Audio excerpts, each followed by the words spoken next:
ರಾಮ ಸಾಮ್ರಾಜ್ಯದ ಒಡೆಯನಾದ ಪರಮಪ್ರಭು ರಾಮಯ್ಯಗೂ ಭೂಸ್ವರ್ಗ ಸಾಮ್ರಾಜ್ಯದ ಒಡೆಯನಾದ ಪರಮಪೂಜ್ಯ ಜಗದ್ಗುರು ಶಂಕರಾಚಾರ್ಯ ಶ್ರೀ ಶ್ರೀ ರಾಘವೇಶ್ವರ ಭಾರತಿ ಮಹಾಸ್ವಾಮಿಗಳ ಚರಣಾರವಿಂದದಲ್ಲಿ ಮುಡಿಯಿಟ್ಟು ಶಾಸ್ತ್ರ ಸೇವೆಯಲ್ಲಿ ಒಂದು ಈಶ್ವರ ಸೇವೆಯನ್ನು ಸಲ್ಲಿಸಲಿಕ್ಕೆ ಬಯಸ್ತೇನೆ.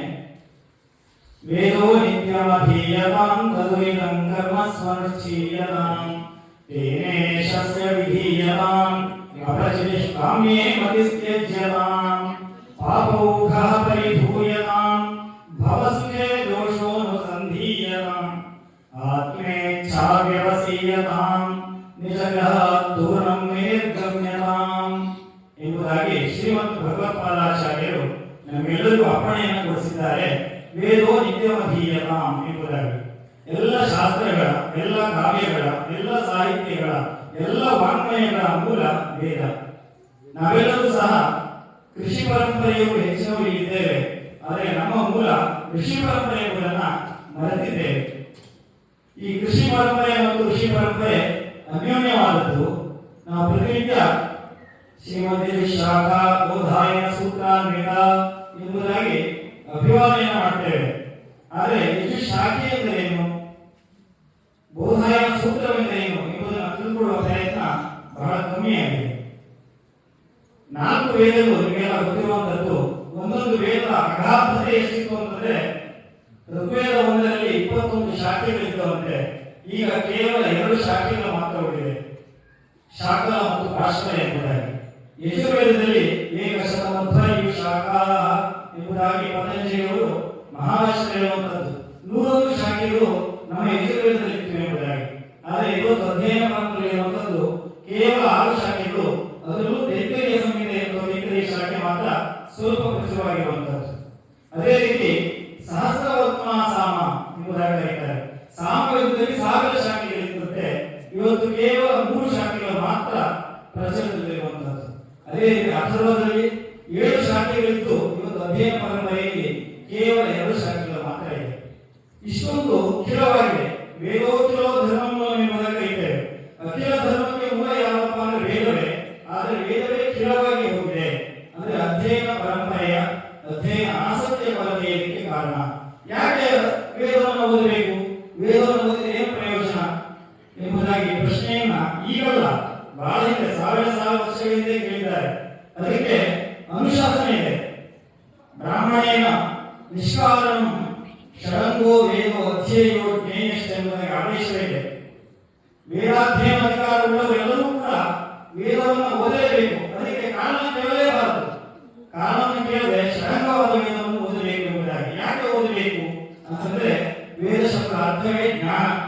ವಿಧಿ ಜ್ಞಾನ ಎಂಬ ಧಾತುವಿನಿಂದಲೇ ವೇದ ಎಂಬ ಪದ ಹುಟ್ಟಿರುವಂತದ್ದು. ಈಗ ಆಧುನಿಕ ಯುಗದಲ್ಲಿ ಜ್ಞಾನ ವಿಜ್ಞಾನ ಎಲ್ಲರಿಗೂ ಗೊತ್ತು ನಮಗೆ. ಆದರೆ ವೇದ ಇನ್ನೊಂದು ಹೆಜ್ಜೆ ಮುಂದೆ ಹೋಗಿ ಜ್ಞಾನ ವಿಜ್ಞಾನ ಪ್ರಜ್ಞಾನವನ್ನು ಕೂಡ ತಿಳಿಸಿಕೊಡುವಂತಹ ಒಂದು ಮಹತ್ ಸಾಹಿತ್ಯವಾಗಿದೆ.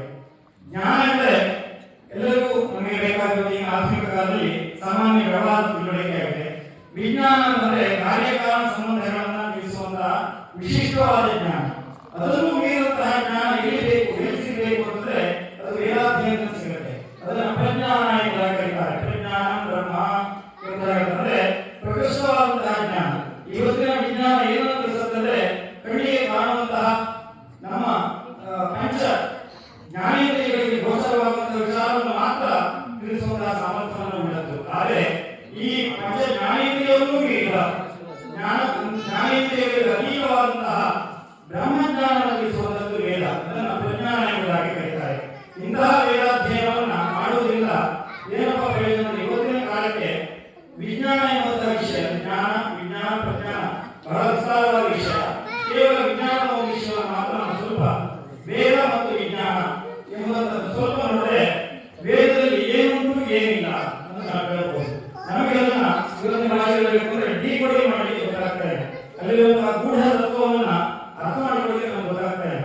ಅಗ್ನಿ ಸೋಮ ವಿಭ್ರತ್ಯಾಪಹ ಎಂದರೆ ಒಂದು ಮಂತ್ರ ಬರುತ್ತೆ. ಅಗ್ನಿ ಮತ್ತು ಸೋಮ ಇಬ್ಬರು ಸೇರಿ ನೀರನ್ನ ಉಂಟು ಮಾಡುತ್ತಾರೆ ಎಂಬುದಾಗಿ. ನೀವು ಈಗ ಆಧುನಿಕ ಕಾಲದಲ್ಲಿ ಅದನ್ನ H2O ಎಂಬುದಾಗಿ ಕರೀತಾರೆ. ಹೈಡ್ರೋಜನ್ 2 ಪರಮಾಣು ಮತ್ತು ಆಕ್ಸಿಜನ್ 1 ಪರಮಾಣು ಸೇರಿದ್ರೆ ನೀರು ಉತ್ಪತ್ತಿ ಆಗುತ್ತೆ ಎಂಬುದಾಗಿ. ವೇದದಲ್ಲಿ ಅಗ್ನಿ ಮತ್ತು ಸೋಮ ಸಮಾನ ನೀರು, ಅಗ್ನಿ ಮತ್ತು ಹೈಡ್ರೋಜನ್ ಇದರ ಕ್ರಿಯಾತ್ಮಕತೆ ಅದನ್ನು ಗಮನಿಸಿ. ಈಗ ನೀವು ಹೈಡ್ರೋಜನ್ 2 ಪರಮಾಣು ಅಗ್ನಿ ಸೋಮೋ ಎಂಬುದಾಗಿ ದ್ವಿವಚನದಲ್ಲಿ ಹೇಳಿದ್ದಾರೆ. ವಿಭ್ರತ್ಯಾಪಹ ಎರಡರ ಸೇರಿಕೆಯಿಂದ ನೀರು ಉಂಟಾಗುತ್ತೆ ಎಂಬುದಾಗಿ.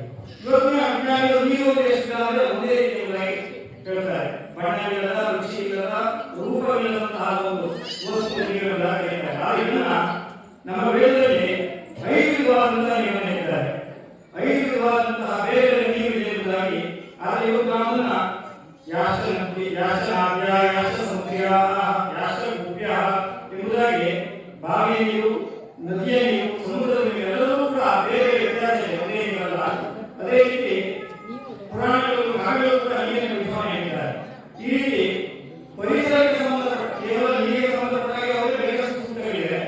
ಪರಿಸರದ ಒಟ್ಟಾರೆ ಕಾಳಜಿಯನ್ನು ನೋಡಿಕೊಂಡ್ರೆ ಅಥರ್ವವೇದದಲ್ಲೇ 64 ಸೂಕ್ತಗಳಿವೆ. 64 ಸೂಕ್ತಗಳು.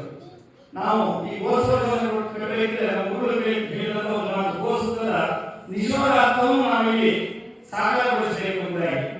ಗೋಸೂತ್ರದಲ್ಲಿರುವಂತದ್ದು ಕೇವಲ ಗೋವಲ್ಲ, ಗೋವಲ್ಲ ಒಂದು ಜ್ಞಾನ, ನಡೆದಾಡುವ ಜ್ಞಾನ ಎಂಬುದಾಗಿ. ಗೋಶಬ್ದ ಕೂಡ ಗತಿ ಅರ್ಥವನ್ನು ಸೂಚಿಸುವಂತದ್ದು, ಗತಿಯರ್ಥಕಾಶ್ರಯ ಅಥವಾ ಜ್ಞಾನಾರ್ಥಕ ಎಂಬುದಾಗಿ ಜ್ಞಾನವನ್ನು ಸೂಚಿಸುವಂತದ್ದು.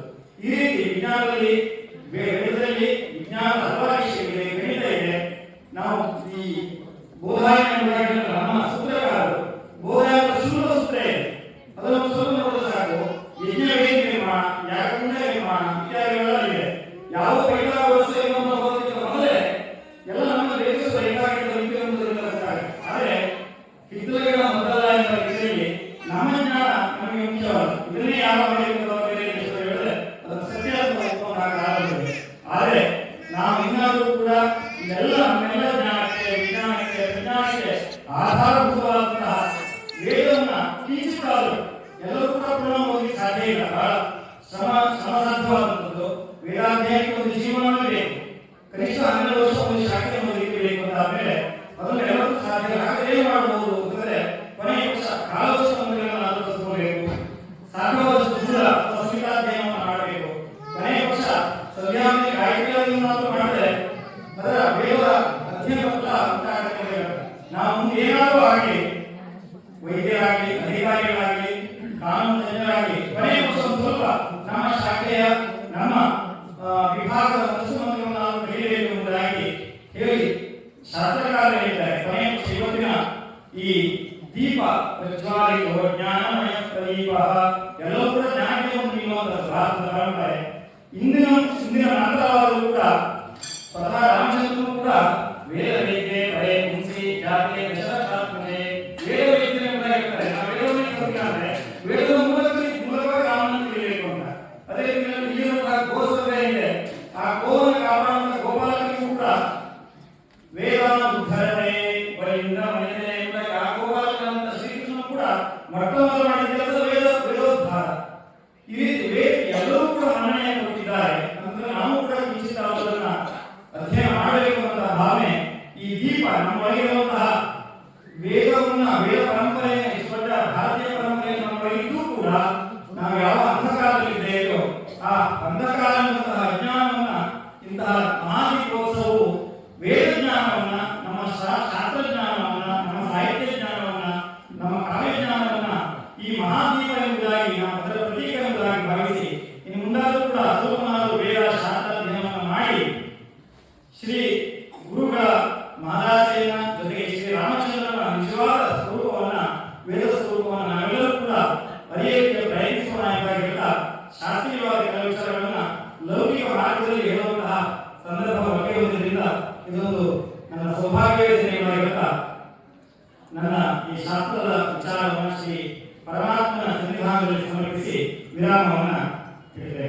ಓಂ ಶಾಸ್ತ್ರ ಸೇವಾಂ ಸಮರ್ಪಯಾಮಿ.